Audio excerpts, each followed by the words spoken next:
everybody, to the Wednesday edition of the Daily Cheat Sheet. Let's get right to the news. And I think the biggest story of the day, guys, is the Elon Musk story, but I want to take it back a little bit. There was a time that Trump and Musk did not get along and went after each other incessantly and personally. And one of the things is Musk obviously is not happy with the big, beautiful bill and sources many other things that he's not happy with. There's one thing to note is that they haven't gone after each other personally this time. And I think that's an extremely incredible thing because Trump is known to do that and Musk is known to do that. I don't think this should take away from any of the work he's done. I think the importance of this is after the election, I said to many people that we need a 12-year plan. Everything we need done isn't going to get done in 4 years. We need to vote people out that don't belong there. And I think Musk is having a difficult time coming to this realization that this isn't a company where you could fire people. This is a long-term project. Well, it's interesting because there is a discrepancy right now between what he's saying he's mad about on Twitter or on X, and what people suspect he's actually mad about. Now, some of the stuff, fine, he called the big, beautiful bill, as Trump calls it. That's his nickname for it. Musk has a little bit of a different nickname. He calls it a disgusting abomination. Okay, two warring nicknames. I can appreciate that. But when you say something like that about a bill that the administration that you were until 30 seconds ago a part of, it's kind of a big deal. I know these guys are world-class trolls. They love to go after whoever they can go after in the most hyperbolic way possible. But it's a bit over the top considering that many people believe that his problem is not actually about all aspects of the bill, but about how it would affect Tesla. Like he's mad that Tesla's going to lose tax perks, which, okay, fine. I also understand the idea of punishing innovation. There's a lot of things in this bill that feel like they're not simply green subsidies, but they're also about how we're going to handle the future when it comes to Beijing, how we're going to handle the future when it comes to OPEC. It's going to add $2.4 trillion to the debt. And yeah, it's going to, at least according to some people, and Musk is one of those people, gut energy innovation. But there has to be some middle ground here. We don't have to go all the way into the Green New Deal, while at the same time being careful not to gut innovation, not to take out some things that are actually going to be useful. So we have to find our middle ground between crony sabotage and actually doing things for the American. Man, I think it also goes to add on to Golan's point. When you look at the evolution of Musk, obviously he voted for Obama, and certain leftist policies really started to drive him mad, especially the trans issue. And then he seemed to go on the border and First Amendment when he bought X, all of these things that are conservative values. The problem is many Republicans in Washington don't share those conservative values. And you simply cannot fire a congressman. You can when their election cycle comes up, and you can't fire a senator midterm, and that's a 6-year term. And I think he's having a really hard time grasping this. And the biggest issue is what's more important to you? We all have to choose things that are important.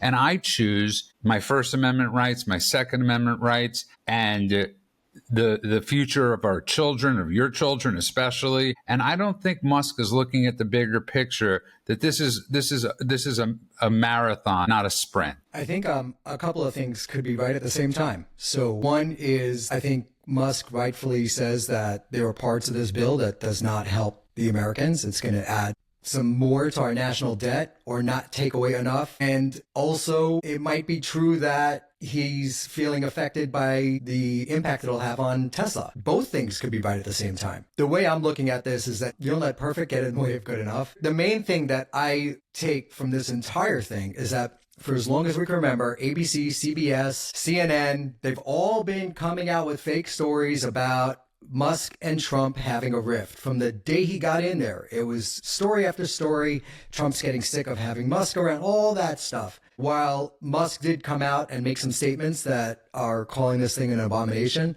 at the same time, I think the media is blowing it up because it feeds right into what they want. They want that clickbait and they want to sow division. So great. Musk is not happy with it. Let's see what happens when it gets passed, if it gets passed, and then where they take it from there. Does he have other proposals? He's got a direct line to the president. He can make those things heard, make his case, and if it's good for the American people, I'm sure this administration would take it seriously. He's 100% correct. To Men's point, we have a 2-seat lead maybe in the House. We have 53 senators. So yes, Trump got a mandate, but at the same time, it's going to be extremely hard to get anything passed. And I think we have to learn to compromise. Democrats, they do something, everybody passes it. Pelosi would get everybody to pass it. We don't have the whip. Mike Johnson's just not the guy. And until that happens, people like Elon Musk or whoever it is going to have to learn how the system works. And sadly, for right now, this is how the system works. Yeah, it is, but we also have to be very careful, because if we are going to put something forth that is going to alienate people, it's going to be a problem as elections come. It's going to be a problem. That slim majority is going to become slimmer and slimmer until it doesn't exist. If we are putting things out there that seem like Trojan horses, we're wrapped in patriotism, but are being dragged by both parties, frankly. It's not like everybody on the Republican side of the aisle is doing jigs about this particular thing. And the fact that it took 2 centuries to rack up $12 trillion of debt, and now we rack that up in 4 years, that's the kind of exponential debt growth that is dangerous for a country. I understand that Musk's time was up. We've talked about that. This wasn't something where some tantrum to leave, but it was like once he left, he was let off the leash a little bit to say some of the things that he couldn't say from the inside. Right now, this tweet storm that he's been going on, some of it has to be taken seriously. Some of it, sure, it might be self-interest. But by the way, self-interest doesn't mean he's wrong, as Men pointed out. Self-interest ultimately built America, right? Everybody who put together some amazing invention or did some major drive forward in terms of innovation came at least partially from self-interest. So the idea that we are taking the EV tax credits away and we're adding $250 for an electric car, okay, that's not something that's ideal, especially when we're trying to push forward on American innovation and energy innovation, all of these things. Some of these things have to be taken seriously, or it is going to cost the votes that will then affect everything else in our agenda. And that we can't have. Man, just to close it out, to your point, the Steve Miller Band, right? One of their songs go on, said, you got to go to hell before you get to heaven. And we're not in hell right now. Trump is passing some amazing or making some amazing executive actions. They're doing amazing stuff, obviously at the border, at campuses. We have to look at the good things. And there's going to be pain until we're able to get rid of a lot of the people, the legacy Republicans. Going back to what you said about Mike Johnson not being able to crack the whip the way Nancy Pelosi did, I think that's more of a function of conservatives versus Democrats. Democrats are increasingly showing, besides for the few outliers like Richie Torres and John Fetterman, that they just fall into groupthink, and whatever Nancy tells them to think, that's what they run with. Whatever the word of the day is, that's what they go with. And conservatives are more independent thinkers. So it's going to be harder to corral a group of independent thinkers when on the one side of the party you have people that are saying he's not cutting enough. And on the other side of the same party, you have people saying that he's cutting too much. And that's harder to corral. As far as Trump and the work that this administration is doing, they're doing a lot of great work protecting our country, but it's all by executive action. And if they can't codify it with Congress, then it's all going to go away. So they need to actually get legislation passed, which is where we come back to this big, beautiful bill. Get something passed. Don't just continue infighting. You got to get something over the line, which is why on this issue, I'm falling more on the side of the administration and less on the side of Musk, because it seems like Musk's stance is to not get anything done right now and try to get something better done later. Well said. And go on. I keep on saying to finish it up, but the state of California has 52 House seats, and we have no, you don't have to vote here and have any sort of legal identification. We know the illegal immigration influx. The days of us having 240 seats is probably way in the past. So we're going to have to figure out, as Men just pointed out, a way of getting things through. And they're not going to always be everything we like in it, but we have to start for the people getting bills through so we don't have to do everything on executive action. And I think it's a really good point. California, the shrinking influence that California has, I don't think it's terrible. That population decline, people voting with their feet, is something that's very real. And, we've also seen it not only from California. It used to be the golden goose of congressional power, and little by little, the high taxes, homelessness, everything in between has made that kind of diminish over time. But we're also seeing people switch parties, in a very similar way. We're seeing people say, okay, this party is not working anymore. As Ben pointed out, if it's groupthink, as we talked about yesterday, and you simply cannot abide the groupthink, at a certain point, you either become a pariah within your own party, like we were talking about with Fetterman yesterday, even people within his own office trying to sabotage him, or you say, time for me to walk across the street and see if I can get something done with a group of people who actually are willing to debate, even if I disagree with a lot of the things that they have as their fundamental. So I think we're going to see a lot more of this, not just in California, but nationwide. There's something to be said that J.D. Vance recently brought to the attention of the public, which is that representation is based on the census, and the census does not distinguish between citizens and non-citizens. So California has a disproportionate amount of representation in the House based on the population, and the population has a lot of undocumented or illegal aliens in California, which gives them an advantage over every other state. Moving on, I think it's incredible that Karoline Leavitt, she criticized the BBC yesterday for their lies and slander about Israel.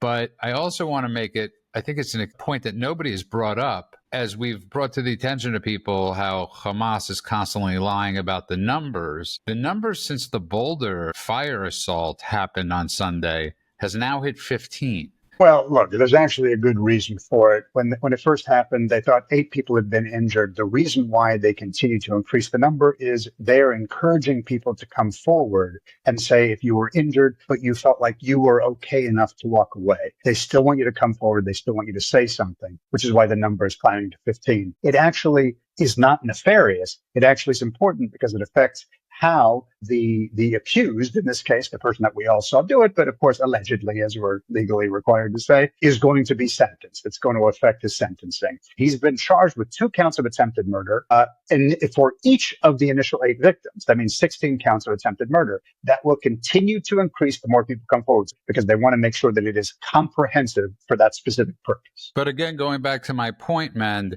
they're doing it comprehensive here. But when it comes to comprehensive over there, we're trusting the guy, as Golan loves to call it, the Gazette. All we want is honest and balanced across the board. Yesterday, we talked about the increasing numbers and how they're doing smaller numbers because 18,000 dead babies turned out to be a lie. So now they're going with smaller numbers, right? It's Hamas has realized how to play the media, and the media goes along with it. Hamas got smarter, and the media just takes their word and runs with it. And it was really interesting to see yesterday the White House press secretary call out the BBC in the press room for the lies and misinformation that they're spreading. Misinformation, remember how that was a big thing of the last administration? Well, here it is on a daily basis being spread all over the place by the same people that were all for it when it was going in one way, but now they're all against it when it's going the other way. Yeah, and I'm very happy that you brought up yesterday that your point about Trump defending and with his truth that it wasn't explicitly towards Jews. Well, the whole White House was. And then you have Karoline Leavitt today coming out and saying this, I think is extremely, going back to your point, you're 100% right that there's a plan to this. Nothing is happening by accident. So kudos for that point you made yesterday. The Colorado firebomber is being deported. His family was just rounded up last night, and they are being expedited because they overstayed their visa. I think that's a great message to anyone who's thinking about doing something like this. I agree with you 100%. I think it's brilliant. And it's not necessarily collective punishment. What it is they're illegal. They should be deported regardless. They're not being kicked out because their dad is a terrorist firebomber. They're being kicked out because their dad brought light onto their family. And ICE looked into it and realized that they're all here illegally. And they are going to be expedited and be home back in Egypt by tomorrow. So this is fantastic. It's a great message, but it's also what needs to be done. Is anybody that's here illegally that they find is being kicked out. And it's what they're doing across the country. And it's really funny to hear the sanctuary city mayors talking about this. Our community is being disrupted. If they didn't want their communities to be disrupted, they would invite ICE into the jails, and any of their prisoners that is here illegally, that has a deportation order or needs to be deported, they would hand him over and let him be shipped out, and it would be a chain of custody from jail to ICE to a plane to home. But they're not doing that. They're sneaking these people out of the jails, putting them back into the communities, and they're forcing ICE to go into their own communities. So these sanctuary cities are now the hotbeds for ICE roundups. Sanctuary city hypocrite mayors, which are talking about protecting all the rapists and illegal people that are here, are really putting their own community in more danger by having armed ICE agents run through their cities to catch these dangerous criminals. I want to take it back a step further because I want to go back to the media. We could guarantee if this wasn't a Muslim, if it wasn't a protected group, we'd know everything about the family. We'd know what the daughter who the USA Today has been praising ate for breakfast. And this reminds me an awful lot of this rally shooting where President Trump got shot in the ear. And we know nothing about him. We know nothing about his family. It's like he never existed. The second they cremated him, he ceased to exist. And the story ceased to exist. And there's absolutely no media wanting to know what the hell is going on. This guy has a family. Did they know about it? For a year, he was planning this attack. If you know somebody's planning an attack and you don't report it, that in itself is a criminal activity. And this is what the media should be asking. The media should be asking a lot of things. I mean, after Trump was shot, it's not just that they swept everything under the rug. They made sure that every article mentioned how Trump caused this. It was his rhetoric that caused this. The victim blaming that goes on that side of the aisle is staggering. And it doesn't matter what it is, whether it's a presidential attempted assassination or, like USA Today did, as you mentioned, started writing a feature about Habiba Soleiman. Who is Habiba Soleiman? The daughter of the monster who lit people on fire in Boulder. Well, isn't it interesting that the media decided not to write an article about the Holocaust survivor that was lit on fire at 88 years old and is still in a hospital at the moment, or the 8 other people, which eventually turned into 15 other people who were also injured in this attack. It wasn't about the organization that marched on a weekly basis to free the hostages. It wasn't about the hostages. What did they decide to write about? How sad it was that this daughter, the daughter of the terrorist, flame-throwing Hamas lover, that's the person they decided to write a feature about. USA Today wants me to feel bad for the daughter of a terrorist. I don't know if she knew, and I don't know if she was part of it, and I don't care. Writing sympathy pieces for people related to violent extremists is disgusting. And platforming sob stories about terrorist families is unacceptable. This is what the media has been doing consistently. Look no further than when Natasha Hasdorf, who is a brilliant attorney, was on Piers Morgan recently with, I'm going to put this in scare quotes, comic Dave Smith. Not sure why anyone has anything to listen to from that piece of shit. But she started to bring up that not that she thought there were lies, not that she thought that they were fabricated stories, which, by the way, I think over and over again, it's been proven that they are. She didn't even say that, though, because she's a lawyer and she's smart. What did she say? It's a disputed story, so let's not jump to conclusions until we look at all sides. Piers Morgan's response, screaming at her, cutting her off, not letting her finish her sentences, calling her monstrous, and telling her that everything was verified about the 9 out of 10 kids from these 2 doctors that nothing adds up about in the story, as if it was absolutely just clean, no problem. Everything about this was fact. That's not journalistic malpractice. That is journalistic criminality. I just want to get to this because I think it's sort of a fascinating thing. And you could both speak about this, actually, obviously. But it's amazing in the media how so many of these people that we listen to have such checkered pasts in regards to their own field. Remember Geraldo? Then you have, obviously, Al Sharpton, who created riots in New York with Tawana Brawley.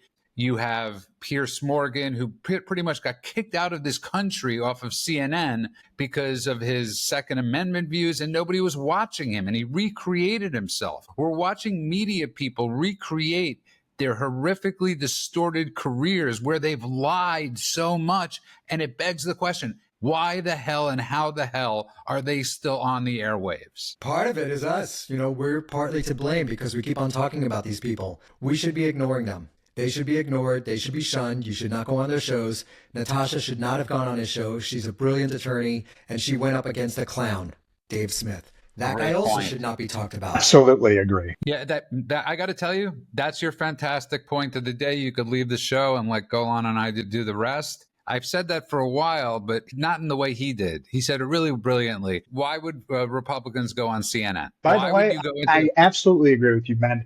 On this point, there is no zero-sum game. The idea of going and propping up a platform like that makes no sense to me. Now, there is something about when someone like, let's use Mehdi Hassan as an example, who is the guy who used to be on Qatari financed Al Jazeera, whitewashing terrorism, still does it to this day, is an anti-white, an anti-American bigot. Everything he says, everything that comes out of his mouth requires context because he's lying all the time and still being paid by Qatar as far as anyone can tell. But when that guy speaks, it's not that someone is going to go on platform him. I don't want Elon Leavitt, for instance, to go on stage and debate him because that's giving him oxygen. No, but wait. But let me finish my thought, because I agree with that. I don't want anyone to debate him. I don't want anyone to give him oxygen. But I also want to make sure that all those sheep that are listening to him as if he's an authority can become aware that he is a lying,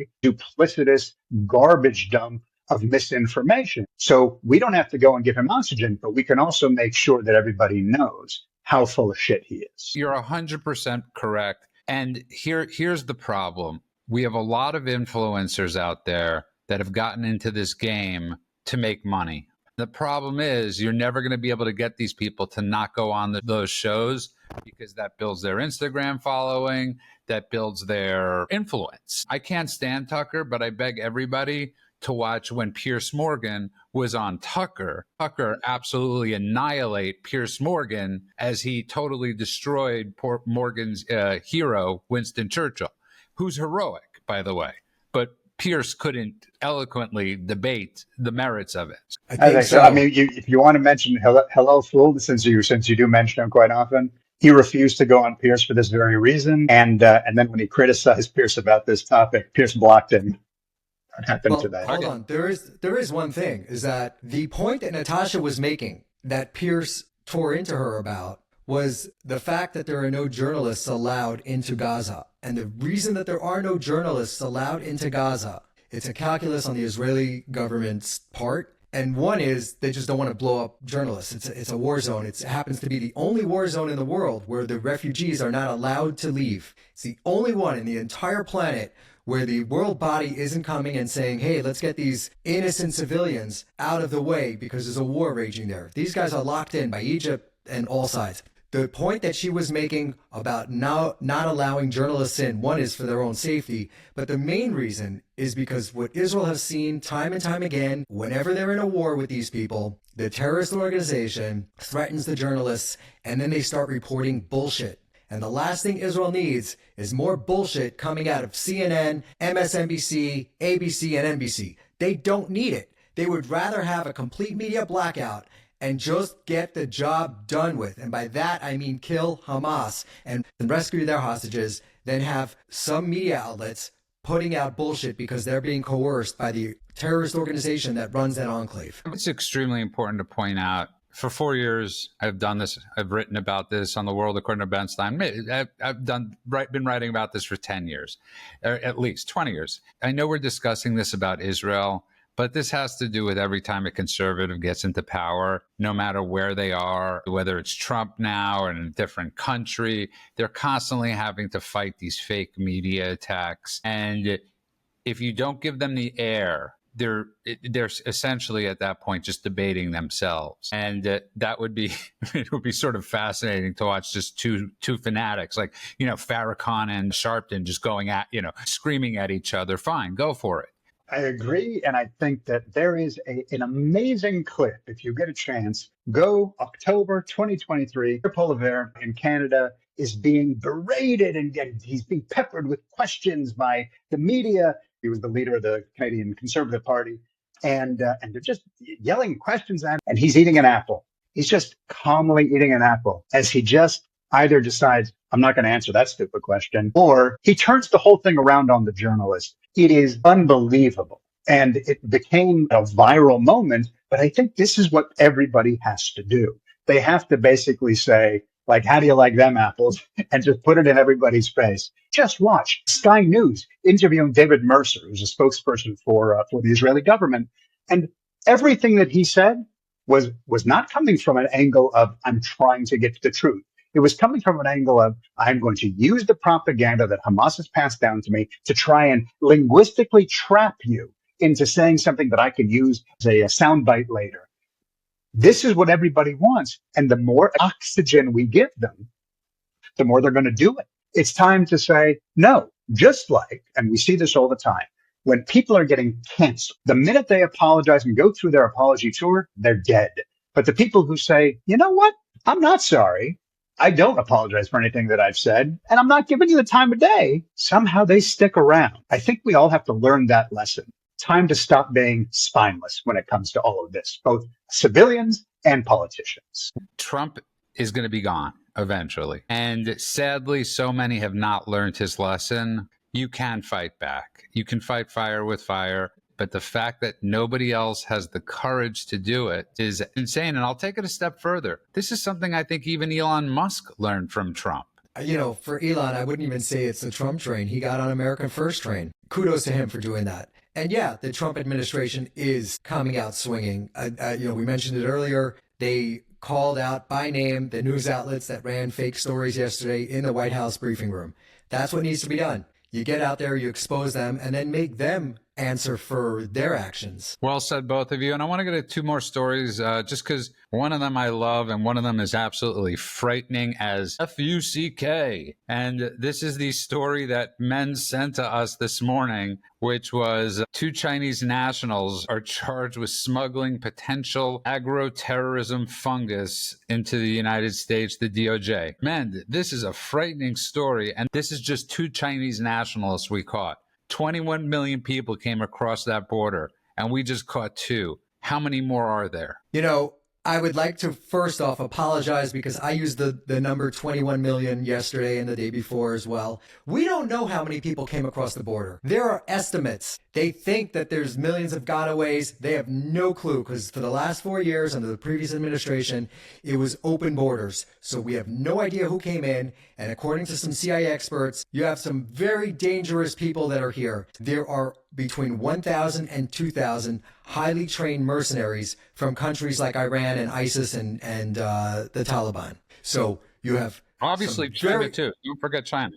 Then you have China.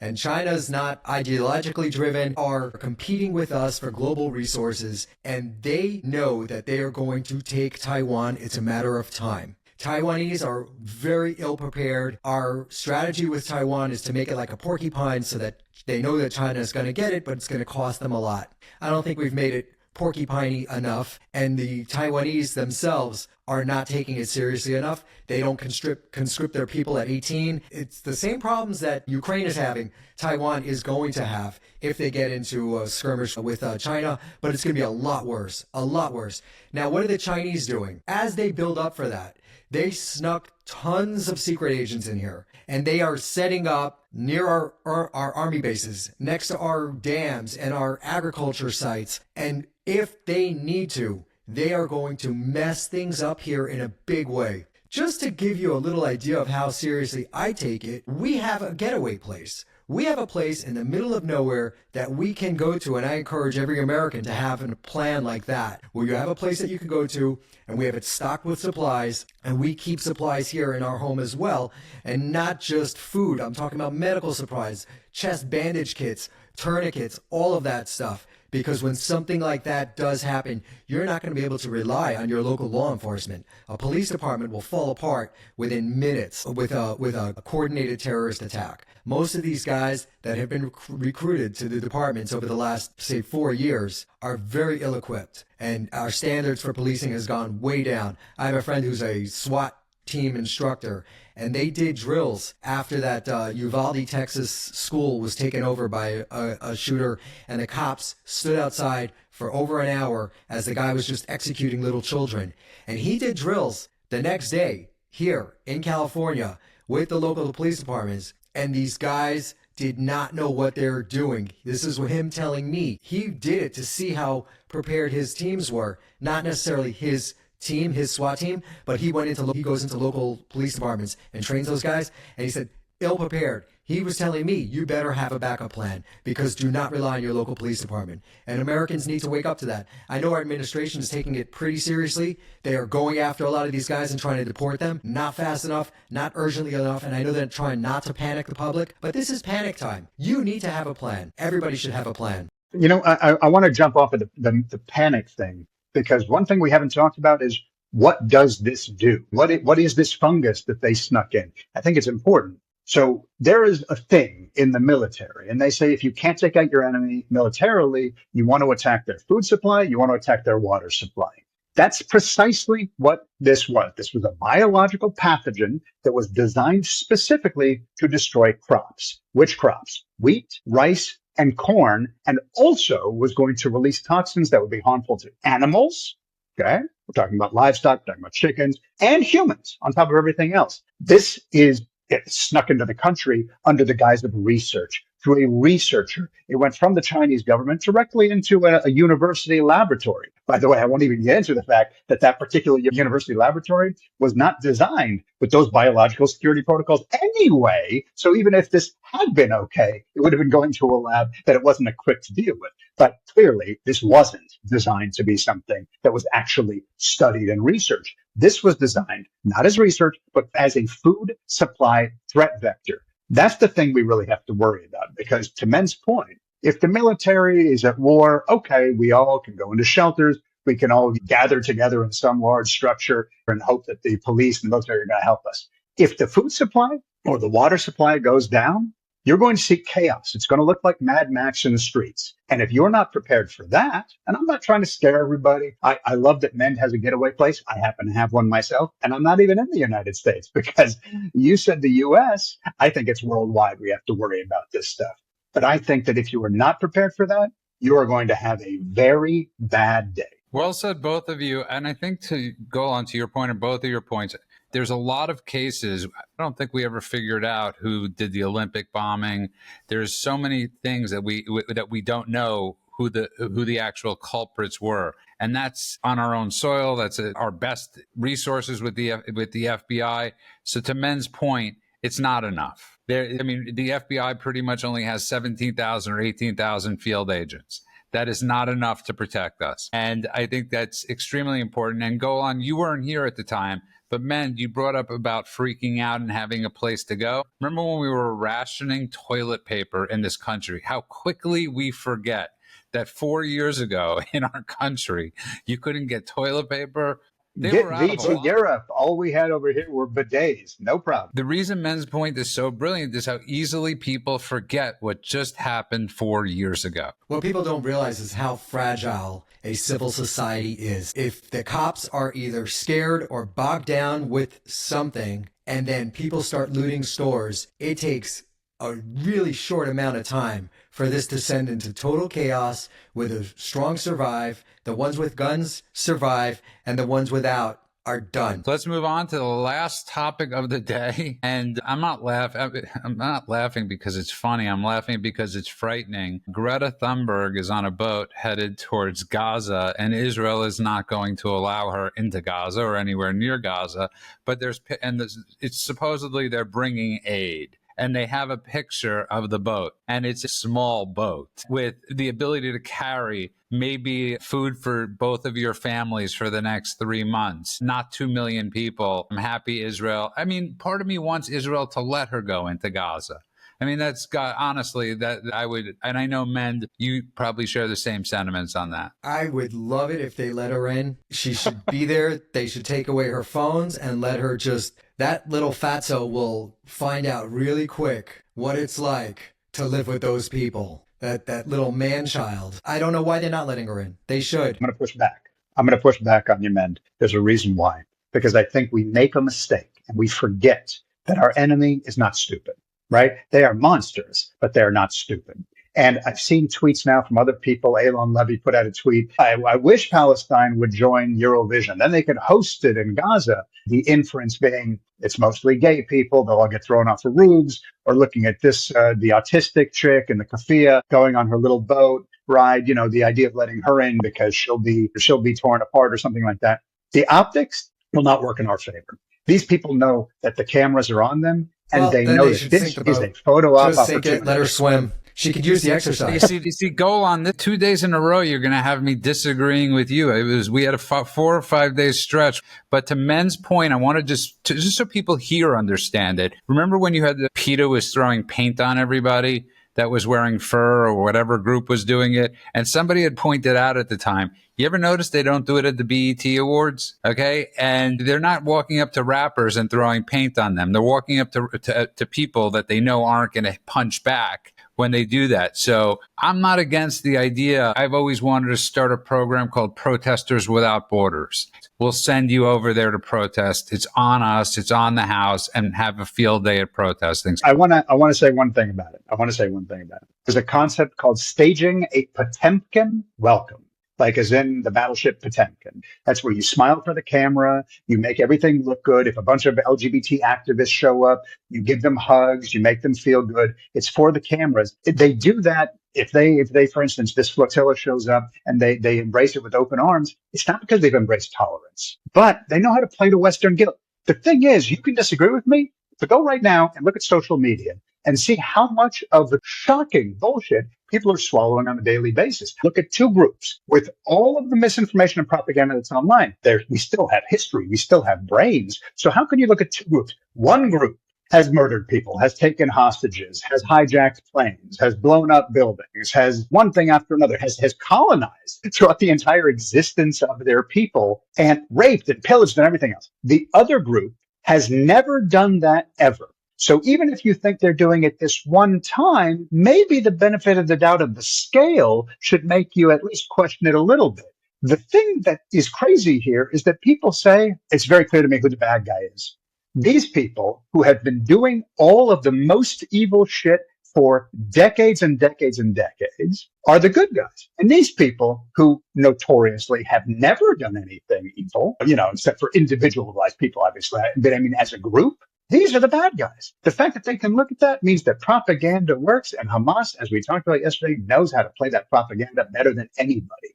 So the idea that we're going to throw a bunch of stuff we know they hate, that they're not going to see through that, I think is a fool's errand. And I think it's a mistake to say that's not going to happen. We could agree to disagree. But getting back to Men's point, Israel is never going to be in a win situation. They don't give food, they're starving them. They give food, they're killing them. It doesn't matter what Israel does. So optics don't matter. So I'm going with Mend on this one, and I get your point, Golan. It's not lost on me.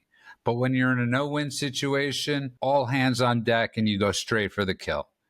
And because you're losing either way. Some things never change. So in 1948, when the UN declared Israel a state reborn in their ancestral homeland, every single Arab nation came out and said, no way, we're going to get rid of them. We're going to kill them all. We're driving them into the sea. You fast forward to today, the leaders are saying, no, two-state solution, all this other nonsense. But this stuff that they've been spewing out from that day on, from, let's say, 1929, the Hebron massacre, for as long as we could remember, they've been pushing this narrative that the Jews will never be welcome here. They've been pushing it out through the university systems funded by Qatar, but in the Arab masses, and I'm not saying all, there are a lot of Arab nations that are coming around to the Abraham Accords, and they're realizing that we're cousins and we share a ancestry and a past and roots to the land. But for the most part, most Arab nations, the people in those nations,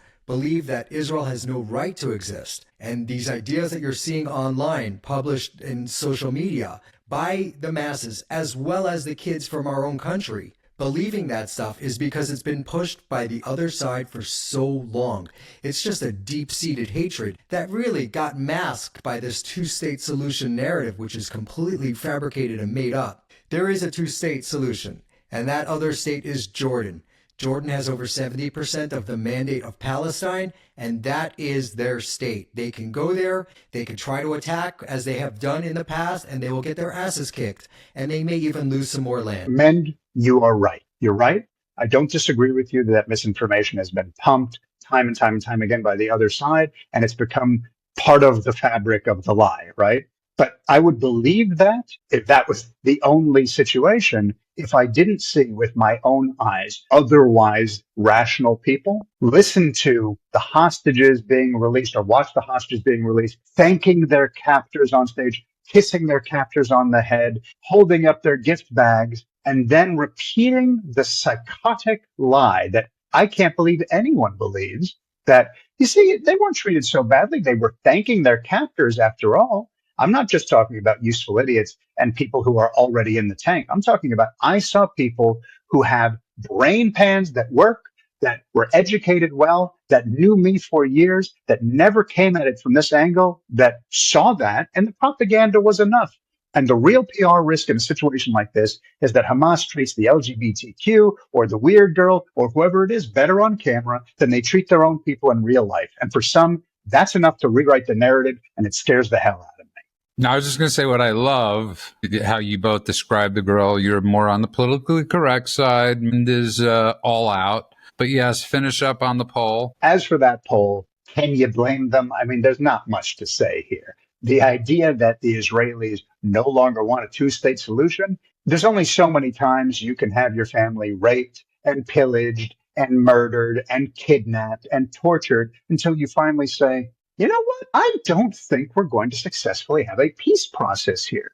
You're not building peace if you only have one side trying to do it. Security and trust are not optional. They are foundational. And if you don't have it, you're not building peace. You're just building a lie. So I don't think that there's a single person in Israel that truly believes. There are some that might be holding on to their liberal ideals for dear life and are, no, still two-state solution makes sense. But really, there shouldn't be a single person in Israel that thinks this thing is viable at all. Frankly, there shouldn't be a single person in the world that thinks that. 1 second, before you do that, let me just say, talking about polls, a poll came out yesterday talking about mental health in the United States, and 56% of conservatives say that they are in excellent mental health. They describe themselves as being excellent mental health, and 22% of Democrats or liberals describe themselves as being in excellent mental health. And the numbers just go from there when you talk about the different levels of mental health. So they are off the charts unhappy. The Democrats are describing that as their messaging is just really bad because it's all doom and gloom. But I would say that when you have the grievance Olympics on one side and these people that are just racing to the bottom, the more claims you have to being disadvantaged and unhappy, the higher you get elevated within that system. It's just a race to the bottom. So it's interesting. And that's not right or left, by the way. I don't think that's right or left. I think that's post-illusion pragmatism, both in Israel and in the United States. I think people are finally coming out of the fog, and the ones who are going to actually make it, the ones who are mentally strong, are saying, I'm done pretending. And the ones who aren't are just sitting in their intersectionality, hoping that they get a pat on the head.